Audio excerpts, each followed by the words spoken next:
मैदानमा उत्रिँदा जब एउटा नाम गुन्जिन्छ, पुरै स्टेडियमभरि हाम्रो आशा चम्किन्छ। अरू खेलाडी धेरै छन् यो खेल मैदानमा, तर उसको स्टाइल छुट्टै छ सबैको ध्यानमा। नेपालको झन्डा बोकी ऊ अघि बढिरहन्छ, नेपालको झन्डा बोकी ऊ अघि बढिरहन्छ। हरेक जितसँगै देशको नाम उज्यालो बनिरहन्छ। दर्शकको ताली र जयकार उसको शक्ति बन्छ, त्यही आवाज सुन्दा उसको हौसला अझ बढ्छ। कहिलेकाहीँ दबावमा पनि ऊ स्थिर बस्छ, कहिलेकाहीँ ऊ दबावमा पनि स्थिर बस्छ। हारको छाया आए पनि आत्मविश्वास नछोड्छ।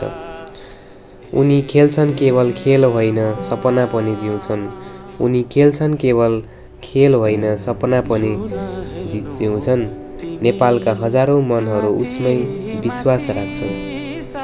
अन्त्यमा भन्नुपर्छ एउटा मात्र गर्विलो कुरा, अन्त्यमा भन्नुपर्छ एउटा मात्र गर्विलो कुरा, त्यो खेलाडीले बनाएको छ क्रिकेटको सुन्दर सुरा।